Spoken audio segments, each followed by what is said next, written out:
بعد الحمد لله وكفى وسلام على عباده الذين اصطفى أما بعد فأعوذ بالله من الشيطان الرجيم بسم الله الرحمن الرحيم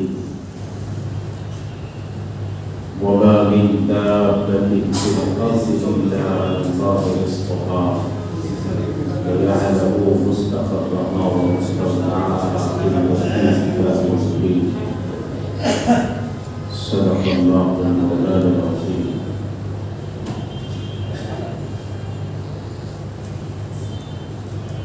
সম্মানিত কোরআন প্রেমী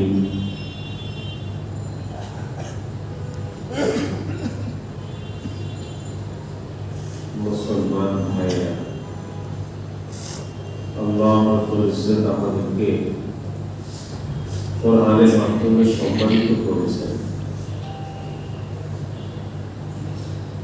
আর আল্লাহ তাআলা আমাদের উপরে বিশেষ ইহসান করেছেন, দয়া করেছেন যে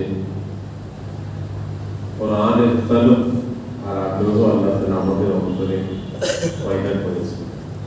এই জন্য আল্লাহ পাকের শুকরিয়া আদায় করি আলহামদুলিল্লাহ। এই মজলিস গতকালকে হওয়ার কথা ছিল, কিন্তু আমার ভিন্ন ব্যস্ততা থাকার কারণে তারপর উপস্থিত ছিলাম। এই জন্য আজকে হইতেছে। সেই হিসেবে আমার মনে হয়েছে একটু উপস্থিতি কম নাকি? আমাদের মুসলিমদের এলান করে দেওয়ার কথা ছিল গতকালকে, করেছিল। বৃহস্পতিবার অনেকে ব্যস্ততা থাকে, এই জন্য হয়তো দিয়েছে। তারপর মাশাআল্লাহ ভালো আছে। আমাদের ধারাবাহিক আলোচনা চলছিল সূরা বাকারা 87 নম্বর আয়াতের আলোচনা হচ্ছে। 85-86 নম্বর পর্যন্ত আলোচনা চলেছিল। পিছনের আলোচনা মনে আছে আপনাদের, যেখানে আল্লাহ তাআলা ইহুদিদের অর্থাৎ বনি ইসরাইল, আগের জামানার বনি ইসরাইল আর নবীজির জামানার ইহুদি, এদের নানা কুকর্ম আল্লাহ তাআলা ধারাবাহিকভাবে তাদের নানা ত্রুটি, তাদের যে বক্রতার দিকগুলো ছিল, যেগুলোর মাধ্যমে বনি ইসরাইল মুসা আলাইহিস সালামকে কষ্ট দিয়েছিলেন, আর ইহুদিরা হুজুর আকরাম সাল্লাল্লাহু আলাইহি সাল্লামকে কষ্ট দিয়েছিলেন,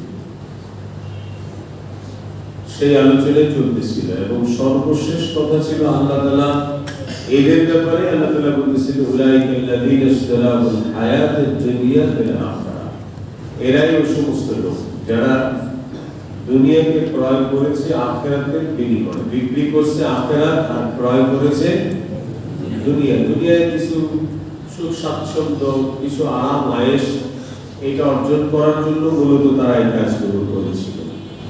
কিন্তু এই আগের আয়াতে কিন্তু আল্লাহ এটা স্পষ্ট করেছে যে দুনিয়াতেও কিন্তু তাদের কি মিলে নাই, সুখ স্বাচ্ছন্দ্য বা আরাম আয়েশ মিলে নাই, বরং তাদের জন্য তাচ্ছিল্য এবং অপমানকর জীবন। আল্লাহ তাআলা এটা বলছেন যে আমি এই অপরাধে তাদেরকে অপমানকর জীবন দিয়েছি। পিছনের এই আলোচনার ধারাবাহিকতা যদি আমাদের মনে না থাকে, তাহলে আজকের আলোচনা বুঝে আসবে। আর আজকের আলোচনার শুরু যেখান থেকে, বিসমিল্লাহির রহমানির রহিম, ওয়ালাকাদ আতাইনা মূসাল কিতাবা ওয়া কাফাইনা মিন বা'দিহি বির রাসূল। আমি হযরত মূসা আলাইহিস সালাতু ওয়াস সালামকে কিতাব দান করেছি এবং এর পরবর্তীতে ধারাবাহিকভাবে আমি নবীদেরকে, রাসূলগণকে প্রেরণ করেছি। এখানে এই আয়াতের মধ্যে নবীদের আলোচনার সাথে সাথে, মূসা আলাইহিস সালামকে কিতাব প্রেরণ করার সাথে সাথে ধারাবাহিকভাবে অন্যান্য নবী রাসূলদের প্রেরণ করার আলোচনা, এই শব্দ, এই বাক্যটা আসার মূল অর্থ হলো মূসা আলাইহিস সালাম সর্বশেষ নবী নয়, ওনার পরে আরো নবী আমি প্রেরণ করেছি। বনি ইসরাইলের আরো অনেক নবী, হযরত ইউসা আলাইহিস সালাতু ওয়াস সালাম, হযরতে দাউদ আলাইহিস সালাতু ওয়াস সালাম, হযরতে সুলাইমান আলাইহিস সালাতু ওয়াস সালাম, হযরতে হিজকিল আলাইহিস সালাতু ওয়াস সালাম, হযরতে জাকারিয়া আলাইহিস সালাতু ওয়াস সালাম, হযরতে ইয়াহইয়া আলাইহিস সালাতু ওয়াস সালাম, ওনারা সকলেই মুসা আলাইহিস সালামের পরবর্তীতে ছিলেন। এরকম আরো অনেক নবী ছিলেন। বনি ইসরাইলের মধ্যে আল্লাহ প্রায় ৭০,০০০ নবী প্রেরণ করেছেন। এক কওমের মধ্য থেকে প্রায় ৭০,০০০ নবী। এইদিকে ইঙ্গিত করেছেন আল্লাহ তাআলা যে আমি হযরত মুসা আলাইহিস সালামকে কিতাব দান করেছি এবং পরবর্তীতে ধারাবাহিকভাবে আমি নবী রাসূলদেরকে পাঠাইতে থাকছি।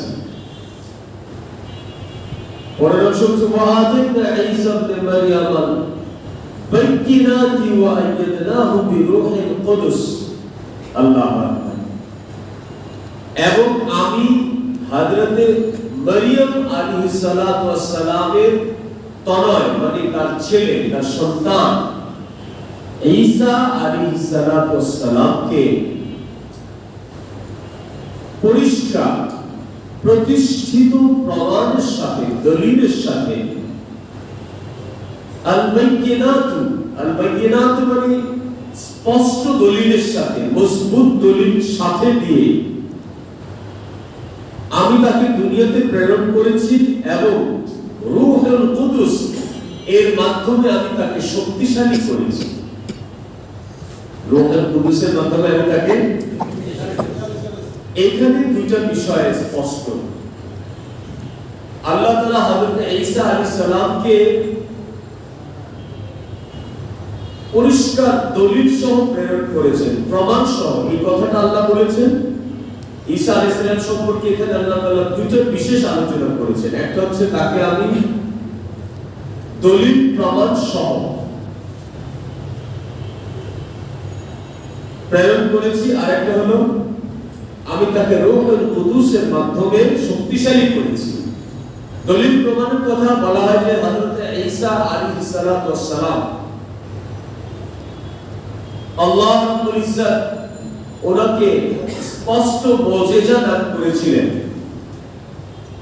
যুগে যুগে প্রত্যেক নবীর মুজিজা ছিল, আর নবীদের মুজিজাই ছিল নবীদের কাছে আল্লাহর তরফ থেকে দলিল, আল্লাহর তরফ থেকে প্রমাণ, যেটা নরমাল না, সাধারণ মানুষ যা করতে পারে না, সাধারণভাবে যেগুলো ঘটে না, মানুষের দ্বারা সাধারণভাবে যেগুলো সম্ভব না, এমন কিছু নবীদের দ্বারা সংঘটিত করে আল্লাহ মানুষের মধ্যে এটা প্রমাণ করেছেন যে উনি সাধারণ মানুষ নয়, উনি আমার তরফ থেকে প্রেরিত, আমার তরফ থেকে প্রেরিত।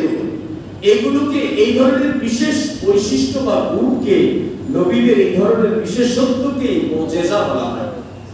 অনেক মুজিজা ছিল, তার মধ্যে বিশেষ প্রসিদ্ধ 3টা মুজিজা ছিল হযরতে ঈসা আলাইহিস সালাতু ওয়াস সালাম, যেগুলোর কথা আল্লাহ এখানে ইশারা করেছেন যে আমি প্রতিষ্ঠিত প্রমাণের সাথে ঈসা আলাইহিস সালামকে প্রেরণ করেছি।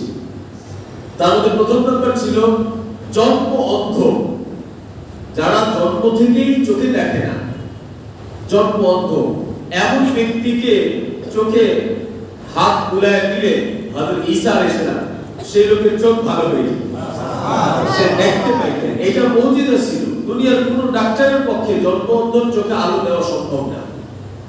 দুনিয়াতে যে লোকটা চক্ষু নিয়ে আসছে, এরপরে চোখে ডিস্টার্ব হয়েছে, চোখ নষ্ট হয়ে গেছে, তো দুনিয়াতে যত চক্ষু ডাক্তার আছে তারা তাদের চিকিৎসা করে, কিন্তু একজন ব্যক্তি জন্মগতভাবেই চোখে দেখে না, জন্মগতভাবেই চোখে দেখে না, জন্ম অন্ধ, এমন কোন ব্যক্তিকে নিয়ে আপনি চক্ষু হাসপাতালে যান, বলে ভাই ওনার কোনো চিকিৎসা আমাদের কাছে নাই। কেন? জন্ম অন্ধের কোনো কি নাই, চিকিৎসা নাই। দুনিয়ার কোনো চিকিৎসক তার চিকিৎসা করতে পারবে না, তার চোখে আলো ফিরায় দিতে পারবে না।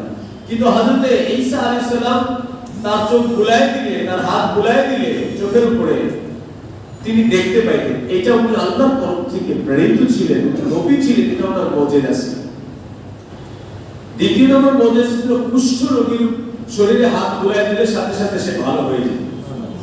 আর তৃতীয় এবং সবচেয়ে প্রসিদ্ধ যে মুজিজা ছিল হযরত ঈসা আলাইহিস সালামের, সেটা হলো মৃত ব্যক্তিকে ঈসা আলাইহিস সালাম জীবিত করতে পারেন। সুবহানাল্লাহ। সেটা দাফন করার আগেও পারতেন, দাফন করার পরেও পারতেন। হযরত ঈসা আলাইহিস সালামের এটা সবচেয়ে বড় মুজিজা ছিল। যে কোনো মৃত ব্যক্তির কাছে গিয়ে স্পর্শ করে বলতেন কুম বিইذنিল্লাহ, আল্লাহ তাআলার হুকুমে জীবিত হয়ে যাও, তো এই মৃত ব্যক্তি দাঁড়ায় গেল।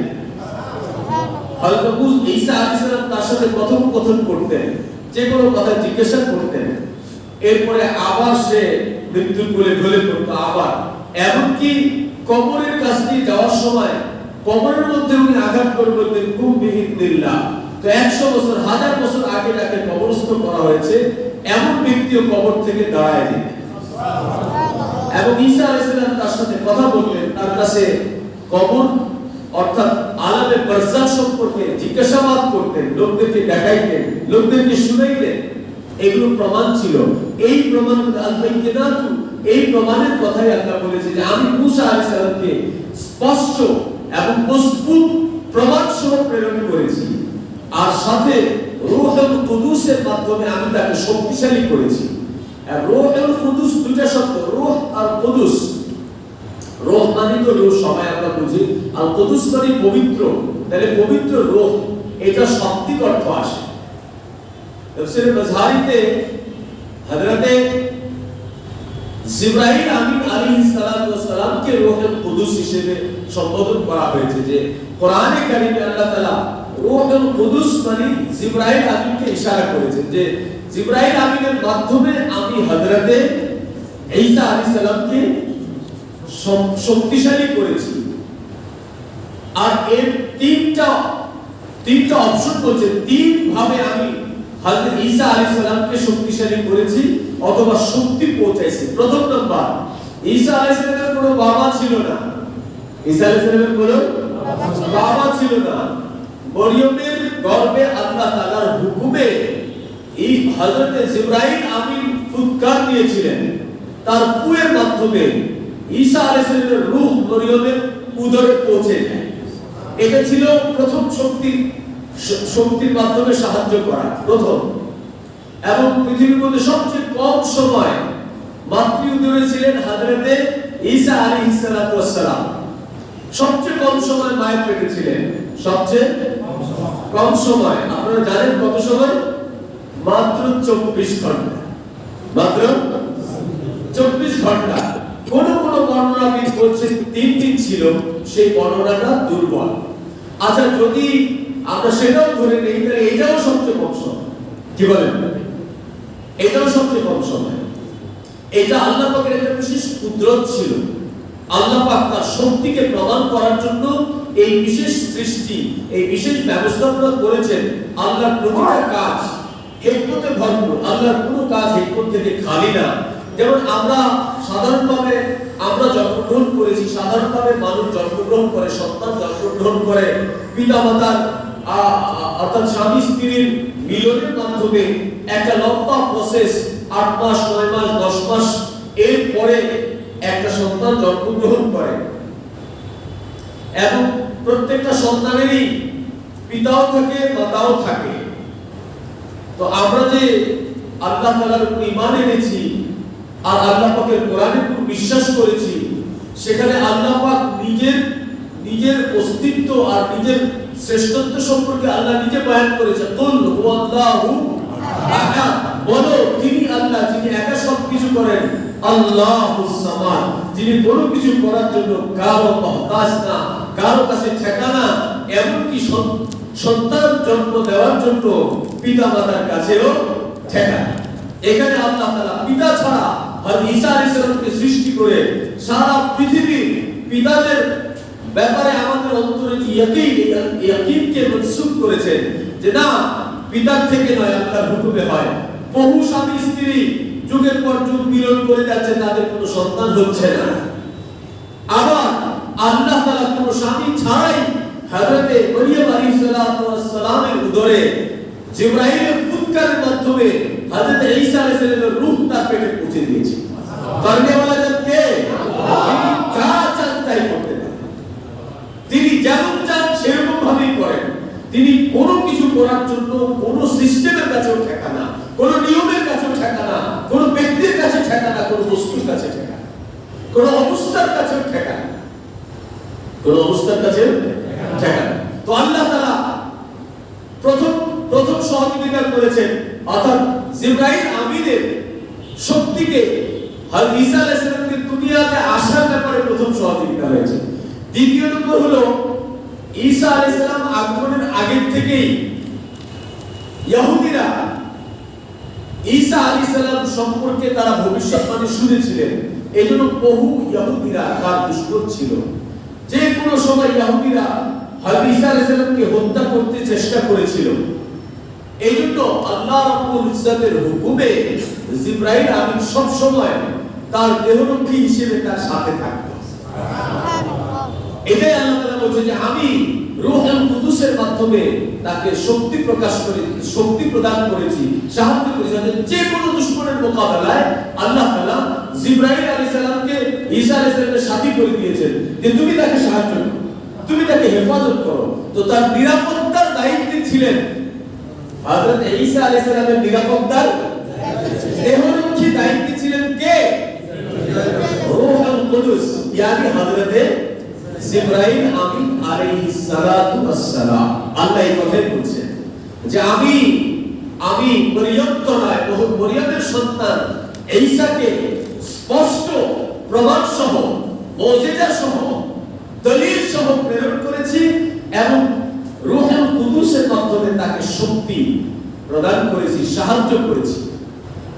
তৃতীয় নম্বর হলো একদম শেষ পর্যন্ত, অর্থাৎ হযরতে জিবরাইল আলাইহিস সালাতু ওয়াস সালাম যতদিন পর্যন্ত হযরত ঈসা আলাইহিস সালাতু ওয়াস সালাম দুনিয়াতে ছিলেন ততদিন পর্যন্ত এই দায়িত্ব পালন করেছেন। এমনকি সর্বশেষ জিবরাইল আলাইহিস সালাতু ওয়াস সালামই তার পাখার উপরে করে হযরত ঈসা আলাইহিস সালামকে এই জমিন থেকে আসমানে নিয়ে গেছিলেন।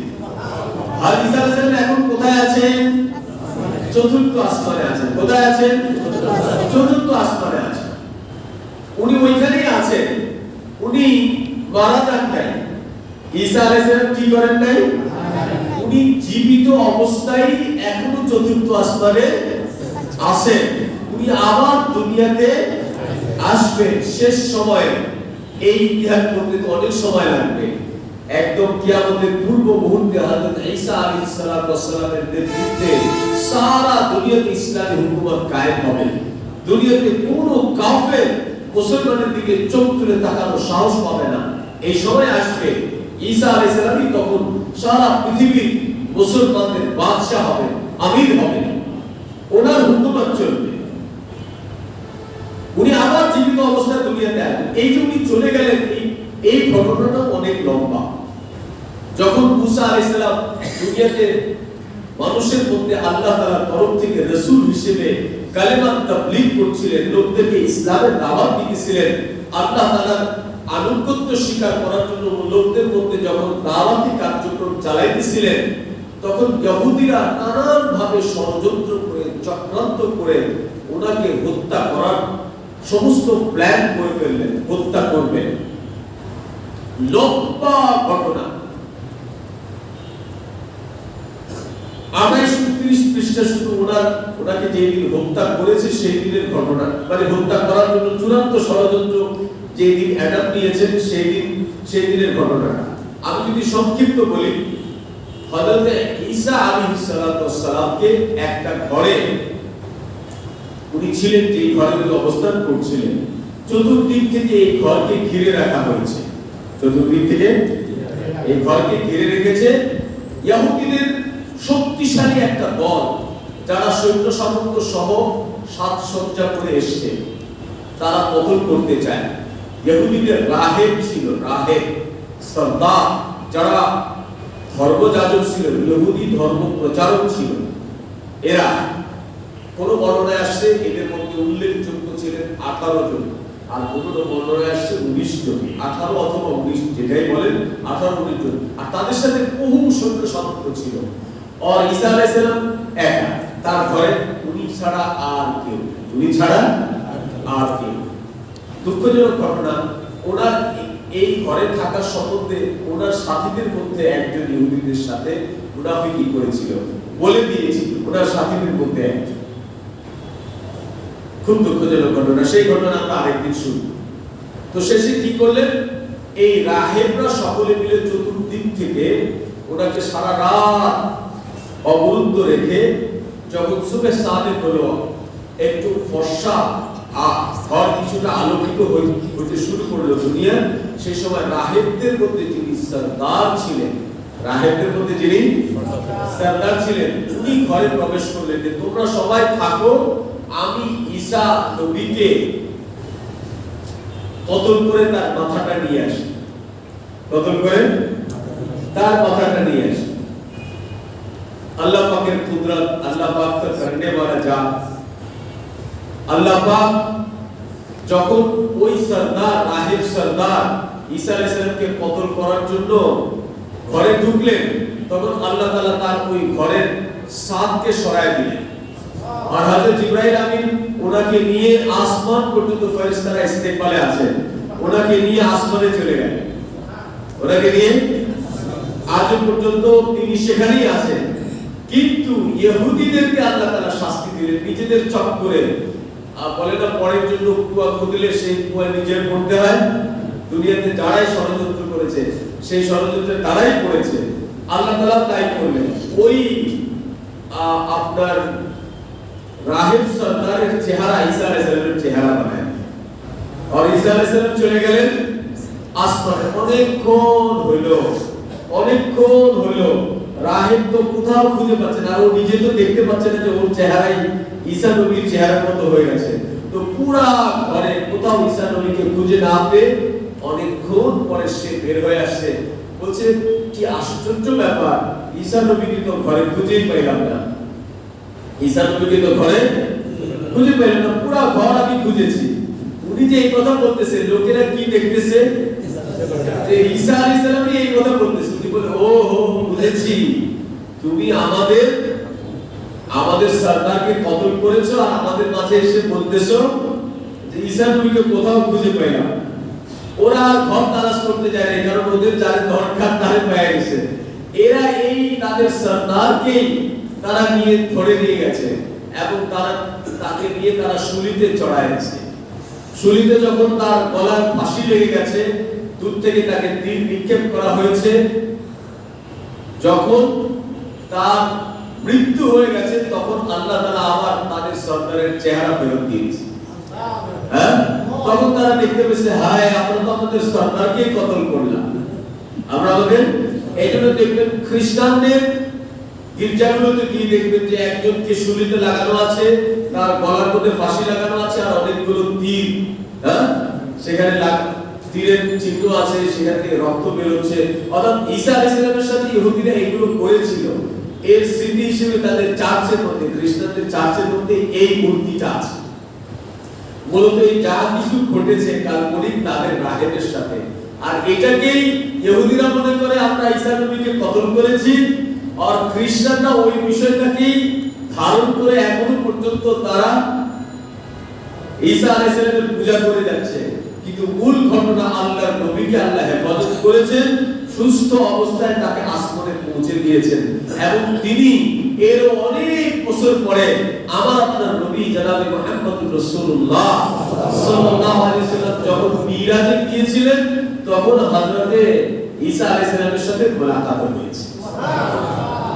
এবং হুজুর সাল্লাল্লাহু আলাইহি ওয়াসাল্লাম ভবিষ্যৎবাণী করেছেন যে শেষ জামানায় হযরত ঈসা আলাইহিস সালাম মাহদির পরেই ঈসা আলাইহিস সালাম আসবেন এবং উনি সারা পৃথিবীতে আল্লাহ পাকের বিধান মোতাবেক, কোরআন ও সুন্নাহ মোতাবেক, কোরআন ও সুন্নাহ আল্লাহ পাকের হুকুম মোতাবেক সারা পৃথিবী রাষ্ট্রীয় কার্যক্রম আল্লাহ তাআলার হুকুমে পরিচালিত করবেন। তার মানে ইহুদিরাও ভ্রান্তির মধ্যে আছে, খ্রিস্টানরাও ভ্রান্তির মধ্যে আছে। আল্লাহ তাআলা এই যে ঈসা আলাইহিস সালামকে জমিন থেকে আসমানে নিয়ে যাওয়া, এই কাজেও সহযোগিতা করেছিলেন হযরতে জিবরাইল আমিন আলাইহিস সালাতু ওয়াস সালাম। এই কথাই আল্লাহ তাআলা বলেছেন যে আমি মরিয়মের সন্তান, মরিয়মের ছেলে ঈসাকে রূহুল কুদুসের মাধ্যমে আমি তাকে কি করেছিলাম? শক্তি প্রদান করেছিলাম, সাহায্য করেছিলাম। আল্লাহ চেঞ্জ হয়েছে।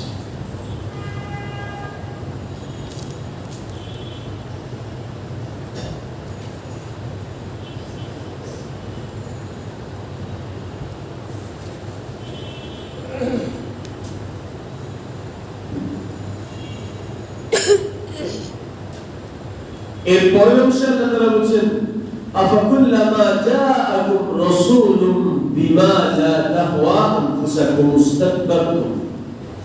আরে তোমাদের কি অবস্থা হলো যখনই আমি কোন নবী প্রেরণ করি যারা তোমাদের কাছে এমন কথা বলে যে কথাগুলো তোমাদের মনোভূত হয়, তোমাদের পছন্দনীয় হয় না, তখন তোমরা দম্ভ করে তাদেরকে প্রত্যাখ্যান করো, তোমরা অহংকারী হও।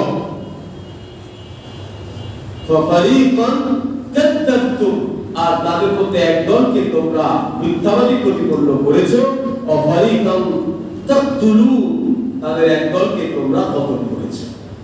এই আয়াতটা দেখেন, এতক্ষণ পর্যন্ত আমি একটা আয়াতের আলোচনা করছিলাম। একটা আয়াতের শেষ অংশে এসে আল্লাহ তাআলা এই ইহুদিদের কথা বললেন। এখানে একই সাথে দুই জাতির আলোচনা হচ্ছে। মুসা আলাইহিস সালামের জামানায় এই কাজটা করেছিলেন ইহুদিরা, ইয়ানি বনি ইসরাইল, সেখানে ইহুদি ছিল। আবার একই সাথে সম্বোধিত হচ্ছে হুজুর আকরাম সাল্লাল্লাহু আলাইহি ওয়াসাল্লামের জামানায় মদিনা মুনাওয়ারাতে বনু কুরাইজা গোত্রের ইহুদিরা একই ষড়যন্ত্রে লিপ্ত ছিল। আল্লাহ তাদেরকেও সতর্ক করলেন, মুসা আলাইহিস সালামের জামানায় সতর্ক করেছেন। আল্লাহ তাদেরকে এই কথা বললেন, তাদের আচরণ সম্পর্কে বললেন যে তোমাদের অবস্থা হলো যে যখনই আমি কোনো নবী প্রেরণ করি আর নবী এমন কোনো কথা বলে যে কথাটা তোমাদের মনোভূত হয় না, তোমাদের পছন্দ হয় না, তখনই তোমরা তার কথাকে প্রত্যাখ্যান করো, তার সাথে তোমরা অহংকারী হও এবং তাদের একদলকে তোমরা মিথ্যাবাদী প্রতিপন্ন করেছো আর একদলকে তোমরা তাকতুলু, তাদেরকে তোমরা কতল করে ফেলেছো। এখানে আগের জামানার নবীদের কথা, যাদেরকে মিথ্যা প্রতিপন্ন করেছিল, তা আবার কিছু নবীর কথা আছে, যেমন হযরত জাকারিয়া আলাইহিস সালামকে তারা কতল করেছে। জাকারিয়া আলাইহিস সালামকে তারা কতল করেছে। আর ইয়াহইয়া আলাইহিস সালামকেও তারা কতল করেছে। এবং হযরত মুসা আলাইহিস সালাম, হযরত সুলাইমান আলাইহিস সালাম, দাউদ আলাইহিস সালাম, ইউসা, এদের সবাইকে তারা মিথ্যাবাদী বলেছে। এই ইহুদিরা বলছে এরা সব মিথ্যাবাদী, এরা সব মিথ্যাবাদী, আর এদেরকে কতল করেছে। আমরা এদেরকে এই কথাই বলছি যে তোমরা এতটা বেশি বাড়াবাড়ি করছো যে তোমরা নবীদেরকে একদলকে তো মিথ্যাবাদী বলেছো, আরেকদলকে কি করেছো? কতল করেছো। এবং এই কথাগুলো বলে আল্লাহ নবীজির জামানায় যে বনু কুরাইজা আরো একটা গোত্র লুজাইরা, এদেরকে রাসূলুল্লাহ সাল্লাল্লাহু আলাইহি ওয়াসাল্লামের মাধ্যমে আল্লাহ সতর্ক করেছে যে তোমরা কিন্তু আগে এমন করেছো এবং এখনো তোমরা সেই ষড়যন্ত্রে লিপ্ত আছো, কিন্তু সাবধান হও, আল্লাহ তাআলা কিন্তু সব জানে। আর এই জন্যই আল্লাহ তাআলা এখানে সতর্ক করছেন, কেননা তাদের ষড়যন্ত্র ছিল নবীকে হত্যা করা। পৃথিবীর ইতিহাসগুলো ঘটে দেখেন, কোন কাফের, কোন মুশরিকিনের অন্তরে প্রথমে এই কথা আসে নাই যে মুহাম্মদ সাল্লাল্লাহু আলাইহি ওয়াসাল্লামকে কতল করে না।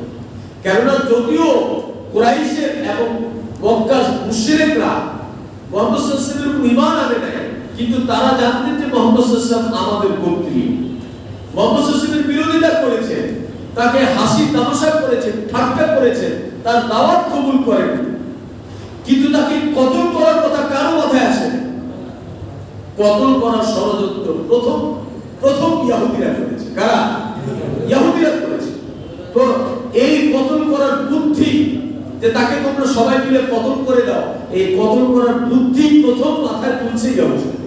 এটা মক্কা মুকাররমাতেও করেছে, মদিনা মুনাওয়ারাতে যাওয়ার পরেও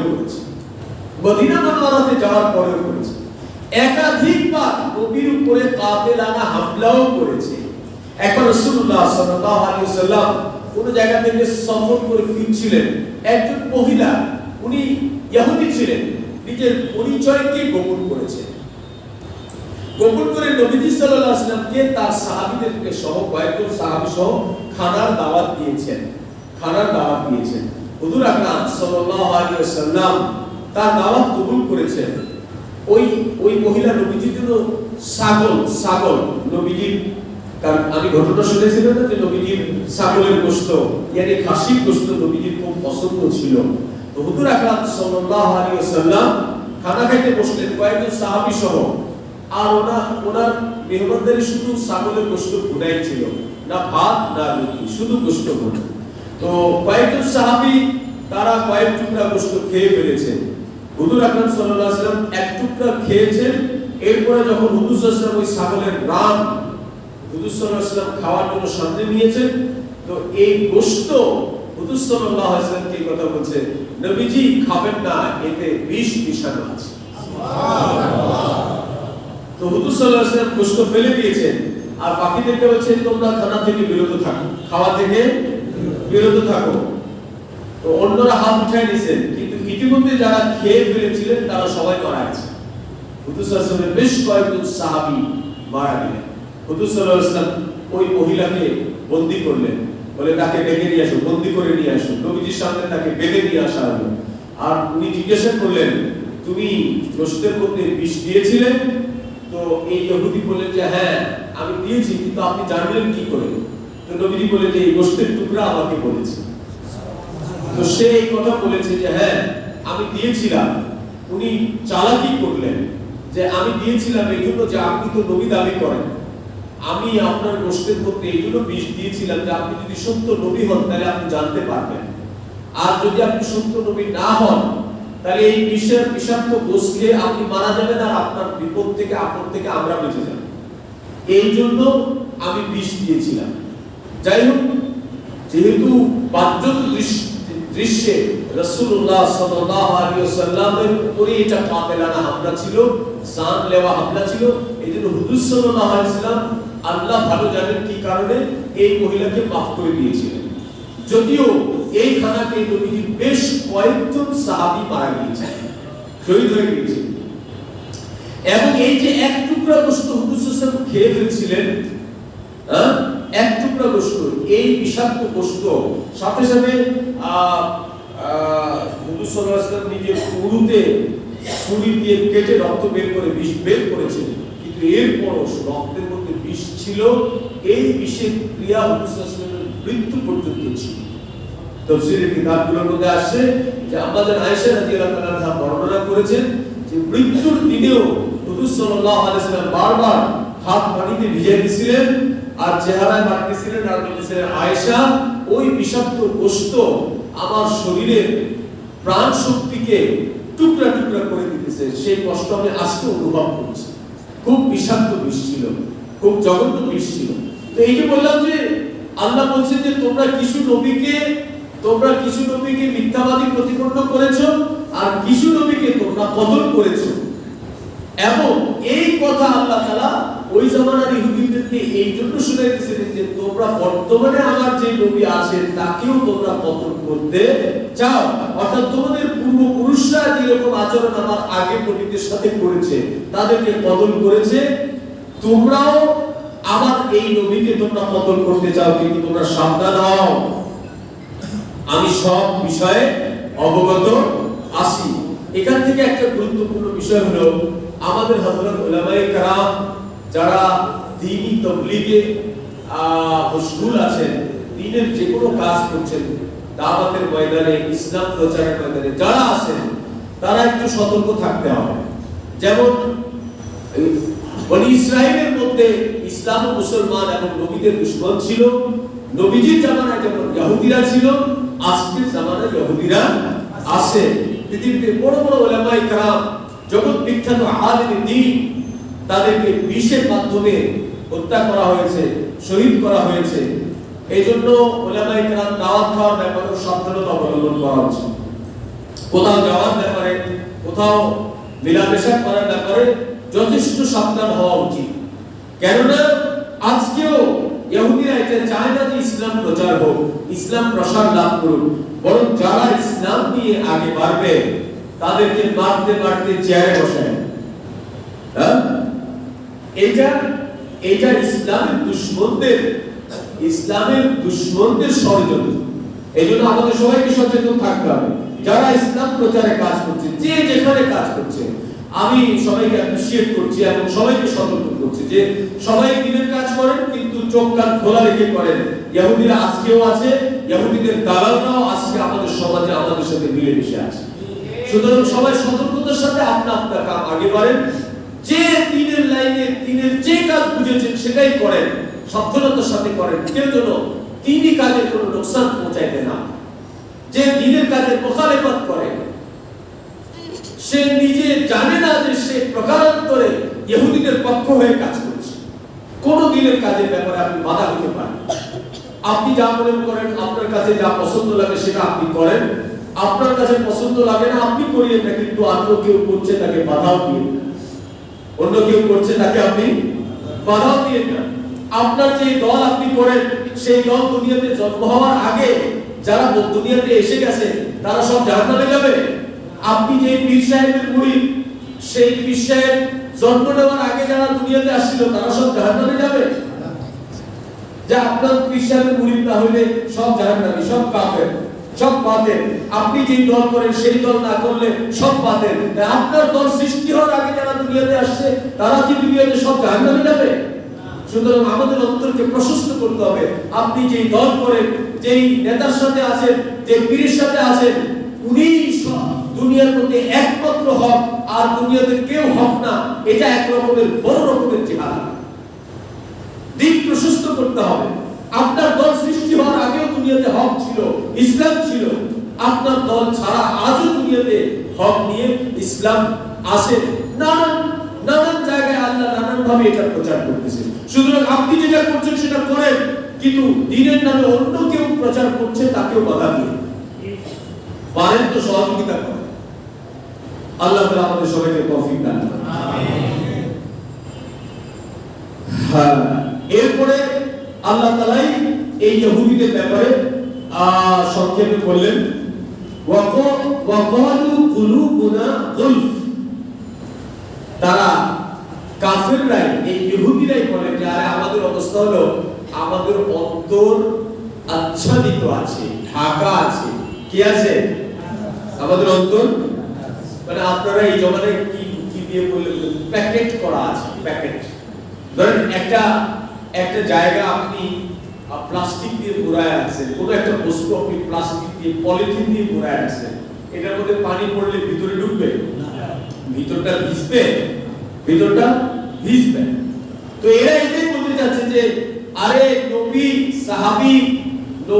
সাহাবী তোমরা যারা ইসলামের তাবলীগ করছো, তোমাদের নবীর এই ভালো ভালো কথা, কোরআনের আয়াত আর হাদিস, এগুলো আমাদের শুনে কোনো লাভ নাই। আমাদের দিন কি আছে?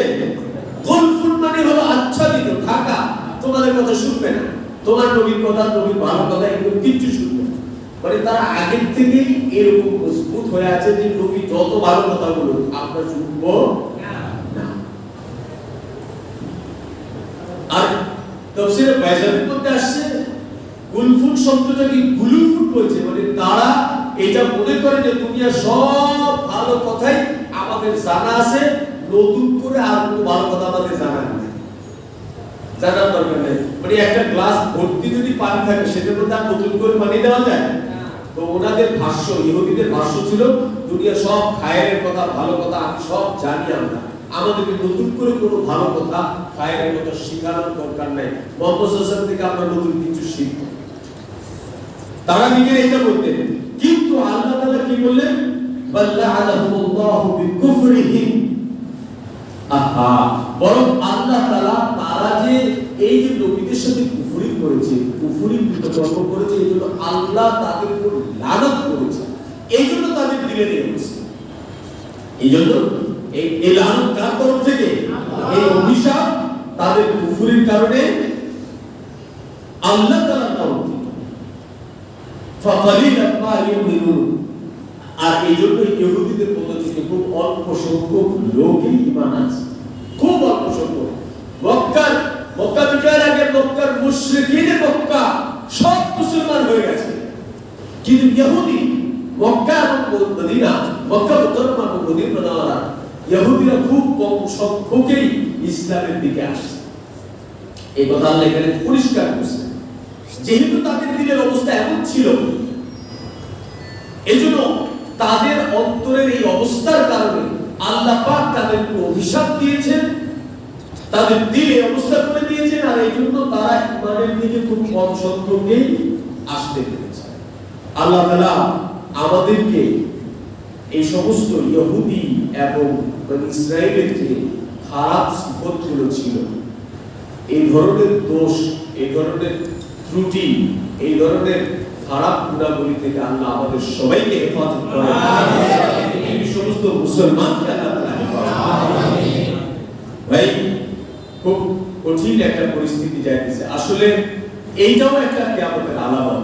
আমি বলেছিলাম যে কিয়ামতের একেবারে শেষের দিকের আলামতগুলোর মধ্যে এটা একটা আল্লাহর নবী ভবিষ্যৎবাণী করেছে যে মুসিবত একটার পর একটা এমন ভাবে আসবে যেমন একটা তাসবিহ যদি রশি ছিঁড়ে যায় তো দানা একটার পর একটা পড়তে থাকে। তো কিয়ামতের পূর্ব মুহূর্তে দুনিয়াতে মুসিবত এমন ভাবে আসবে একটার পর একটা, একটা আইসা সারে নাই, এটা শেষ হয় না তো আরেকটা এসেছে, একটার পর একটা আসতেছে নানা মুসিবত। তার মধ্যে এখন আসতেছে বন্যা চলতেছে। কয়েক বছর থেকে তো করোনা আমাদেরকে একদম সারা দুনিয়ার হালচাল বাঁচায় দিচ্ছে। তার মধ্যে এখন আমার আরো কি মুসিবত গেল, আরো কি মুসিবত গেল, এখন চলতেছে। মানে মিডিয়া বলতেছে 122 বছরে বাংলাদেশ এরকম বন্যা দেখে নাই, এরকম বন্যা দেখে নাই। যাই কিছু যারা গিয়েছে তারা দেখতেছে, ওখানে আমরা যতটুকু দূর থেকে দেখতেছি যে সত্যি সত্যি খুব করুণ অবস্থা। কেননা বিভিন্ন সময় আমরা বিভিন্ন জেলা সফর করেছি, বাংলাদেশের 64 জেলায় সফর হয়েছে। ওখানে অনেক পরিচিত লোক আছে, তারা আমাদেরকে ফোন করে অনেক অবস্থা তাদের বর্ণনা করেছে যে এই অবস্থা চলছে, মানুষের ঘর বাড়ি সব ভাষায় দিয়েছে। মানে একটু যে থাকবে এমন অবস্থা নেই, বরং মানে কারণ লাশ দাফন করবে এতটুকু শুকনা জায়গা। খুবই মর্মান্তিক একটা ঘটনা হচ্ছে যে একজন তার মায়ের লাশ 5 দিন পর্যন্ত অপেক্ষা করেছে, কোন জায়গা খুঁজে না পেয়ে তারপরে ভেলার মধ্যে ছেড়ে দিয়েছে লিখে স্রোতের জায়গায় যে যেই পাবেন কোন একটা উঁচু মাটিতে আমার মায়ের লাশটা দাফন করে দিবে। কত দুঃখজনক ঘটনা বাংলাদেশের মতো জায়গা। তো আসলে কাউকে দোষারোপ করে লাভ নেই, সবকিছুই আল্লাহ তাআলার তরফ থেকে হয়। আমাদের ভালো আমল, আমাদের মন্দ আমল, এক্ষেত্রে অত্যন্ত মানে ভালো খবর যেটা যে মানুষের মধ্যে এখনো ইসলাম এবং মনুষ্যত্ব অনেকটা বাকি আছে। সারা বাংলাদেশ বা সারা বাংলাদেশের যারা বিশেষ করে ইসলামপন্থী, যারা ইসলামের তাবলীগ করে, যারা ইহুদিদের টার্গেটে আছে, এরা সবার আগে আগায় গেছে। এবং আমি প্রশংসা করছি শুধু মুসলমান আর ইসলামপন্থী না, সাধারণ মানুষ যারা আসলে ইসলাম প্রচারক না, এমন অনেক মানুষও আছে যারা মাশাআল্লাহ এই দুর্দিনে অসহায় মানুষদের পাশে দাঁড়িয়েছে। অনেক লোক আছে যারা মিডিয়াতে কাজ করে, তারাও এই সময় অসহায় মানুষের পাশে আছে, আমরা দেখেছি। তো যে যেভাবে একটা ভালো কাজ করছে তাকে অ্যাপ্রিশিয়েট করতে হবে, তাকে সেটা আপনাকে স্বীকার করতে হবে, স্বীকৃতি দিতে হবে ভালো কাজ করছে। এবং আমি আপনাদেরকে উৎসাহিত করছি যে আপনারা যে যা পারেন তাদেরকে সহযোগিতা করেন। আমরা আগামীকালকে জুমার নামাজ আছে, জুমার নামাজের পরে আগামীকাল রাতের গাড়িতে আমি নিজেও যাওয়ার চিন্তা করেছি। আমাদের এখান থেকে আরো কিছু ভাই যাবে, আপনাদের মধ্যে থেকেও যদি কেউ চান যে হ্যাঁ এই দুর্দিনে অসহায় লোকগুলো দুরবস্থায় যারা কবলিত আছে তাদের পাশে দাঁড়ানোর জন্য আমিও যেতে চাই, তো আপনারাও চাইলে আমাদের সাথে যেতে পারেন। আবার কেউ যদি এমন থাকেন যে আমি তো যেতে পারবো না, তবে আমি কিছু সহযোগিতা পৌঁছাইতে চাই, তো আগামীকালকে এশার পরে আমরা এখান থেকে রওনা করবো, আমাদের সাথে যোগাযোগ করবেন, আপনি ইচ্ছে করে পৌঁছাইতে পারবেন। আর একটা দুঃখজনক ঘটনা এখান থেকে আমাদের শিক্ষা নিতে হবে, সেটা হলো কিছু বিচ্ছিন্ন ঘটনা তো ঘটেই, কিন্তু এই ঘটনাগুলোকে আমরা এড়াই গেলে চলবে না। এখান থেকে আমাদের লেসন শিক্ষা নিতে হবে, যাতে পরবর্তীতে আমরা নিজেরা শুধরে যেতে পারি বা উম্মতকে দুনিয়াকে শুধরাইতে পারে, সেটা হলো ওখানে কিছু আপত্তিকর ঘটনা ঘটেছে। এই দিনেও কিছু লোক ডাকাতি করেছে, সেটা এক তো মুসিবতে আছে, তার উপরে টাকা। আবার অনেকেই দেখা গেছে যে 800 টাকার নৌকা ভাড়া 50,000 টাকা চেয়েছে। একজন তার স্ত্রী, গর্ভবতী স্ত্রীকে পার করতে চায়, 40,000 টাকা পর্যন্ত বলেছে, দেয়নি। না বলে 50,000 টাকাই ভাড়া হলো 800 টাকা। এগুলো ছিল। তার মানে কি অনেক অনেক মানবিক এবং অনেক মানুষের মধ্যে কিছু অমানুষও আছে, তাই না? একটা নৌকা সারাদিনের জন্য ভাড়া নিতে 20,000 টাকা লাগে। আজি এটা তো খুব খারাপ কথা। অত ছোট একটা নৌকা, ডিঙ্গি নৌকা তো 20,000 টাকা ওর দামই নেই। 5,000 টাকা একটা নৌকাই পাওয়া যায়। এখন বন্যা বলে ওখানে হাহাকার লেগেছে, কিন্তু ওরকম একটা নৌকা আপনি 5-7,000 টাকা দিয়ে কিনতেই পারবেন। ঠিক ঠিক এইগুলো এই যে মানে একটু ঠেকায় পেয়েছি বলে ঠেকায় নিয়ে নেওয়া, এগুলো অমানবিক। এগুলো থেকে এইরকম যে কোনো আচরণ থেকে আমাদের বেঁচে থাকতে হবে। এটা শুধু সিলেটে আছে তা নয়, আমাদের দেশেও আছে। কি বলেন, এখান থেকে কমলাপুর যাইতে 30 টাকা ভাড়া, কিন্তু দিকে প্রচন্ড বৃষ্টি, রাত 2টার সময় এখন যেতে হয়, মানে বিশ্বনাথ ভাই এখানে ভাড়া 300 টাকা। কত মনে আছে? আমি আপনাদেরকে একবার শুনেছিলাম যে আমি শরীয়তপুর থেকে আসার সময় ভেঙে ভেঙে আসতেছি। লকডাউনের মধ্যে আমাকে জুরাইন থেকে মুক্তা পরামর্শতে আসতে আমার কাছে 1100 টাকা চেয়েছে, আর একজন এহসান করে 900 টাকা চেয়েছে। আমি হেঁটে যাবো তো 1100 টাকা দিব। এত বড় জুলুম এটা হতে পারে? রিকশা ভাড়া, এগুলো অন্যায়। মানে বিপদের মুসিবতে আপনার তো উচিত ছিল, আচ্ছা চলেন ভাই, এখন আপনার কোনো টাকাই দেওয়ার দরকার নেই, চলেন আমি আপনাকে পার করে দিই। আহারে এতটুকু আপনার সিলেটবাসী যারা আপনারা আছেন, আপনার তো এই কথাটা চিন্তা করা উচিত যে সারা দেশবাসী যেখানে সিলেটবাসীকে সহযোগিতা করছে, সেখানে আমরা সিলেটের লোক কি করে লোকদেরকে ঠেকায় টাকা দিই, সাহায্য করতে আসছে আপনাদেরকে। মুসিবতে সিলেটবাসী, সিলেটের লোক কিন্তু ওখানকার লোক হয়। কি বলেন? ঠিক? হ্যাঁ, কিছু ভালো লোক আছে যে বললাম। আর কালকে দেখলাম যে সিলেট সুনামগঞ্জে যে পরিবহন মালিক সমিতি আছে, তারা বলছে যে কেউ যদি ট্রাম নিয়ে যেতে চায় তো ওই যে সিলেট সুনামগঞ্জের বাস তাদের জন্য ফ্রি, কোনো ভাড়াই নেই। আবার কেউ নৌকা আছে, অনেকগুলো নৌকা আছে, তারা নাম্বার নিয়ে রাখছে যে ট্রাম নিয়ে যেতে চান আমাদের সাথে যোগাযোগ করেন, কোনো টাকা দেওয়া হবে। তার মানে ভালো মতো মিলে আছে। এখন আমাদের উচিত হলো শিক্ষা করা, যারা এই মন্তব্যটা করেছে এটা যেন আমরা না আমাদের মধ্যে যে আমাদের মধ্যে আমরা সুযোগ পাইলে বলে ও রমজান মাস আসছে, এখন তো সবার সয়াবিনটা লাগবেই লাগবে, চলো 80 টাকাটা 200 টাকা বানায়। তো ওই যে আপনি সিলেটের নৌকাওয়ালের সিসি করছেন, এটাও সিসি করা উচিত, এটাও সিসি করার অধিকার। কি বলেন? বাস যেই সোলা অনুদান থাকে সেই সোলা নাম পড়া কদিন পরে আসতেছে কোরবানির ঈদ, একটা চাটায়ের দাম 30 টাকা 50 টাকা, এটাই 150 টাকা 200 টাকা বানায়। আরে ভাই, কোরবানি করবে লোকেরা আল্লাহর নামের উপরে, তাকে পারলে একটু সহযোগিতা করেন। অন্য সময় চাটাই 60 টাকা থাকলে এখন 30 টাকা বলে ভাই উনি তো আল্লাহর জন্য কোরবানি করবে, চলো ওনাকে সাহায্য করি। তা প্রতি ধারাইতে গেলে সারা বছর লাগে 10 টাকা, এখন লাগে 110 টাকা। আরে বেচারা নেকামল করতে যায়, অপরাধ করবে নাকি? তাকে একটু সাহায্য করে বলে ভাই সারা বছর তো বহুত টাকা কামাইছি, এখন যে নিজের কোরবানি দিবেন আপনার দাম উঠি দেন, আমি ফ্রিতে ধারাই দিই। কিভাবে ধারাই দিই? ফ্রিতে ধারাই। কোরবানির গোশত নিয়ে একদিন আরেকজনের বাড়ি যায়, ওই দিন 100 টাকার ভাড়া 400 টাকা। সিএনজিতে দেখবেন ওই দিন কি অবস্থা। রিকশা থেকে এখান থেকে বাসার টাওয়ারের ভাড়া 10 টাকা, ওই দিন 50 টাকা। ভাই আজকে দিবেন না দিবেন না। আচ্ছা ভাই, কোরবানির গোশত পৌঁছাবে না কি অপরাধ পাপ করেছে? এই নেচার থেকে আমাদের বের হয়ে আসতে হবে, এই খারাপ জিনিসগুলো থেকে আমাদেরকে বের হয়ে আসতে হবে। আমরা ভালো কাজের চর্চা করব, পারবো সবাই? আপনারা আমাদের কথাগুলো চর্চা করেন, লোকদের মধ্যে এখন থেকে পৌঁছে দেন।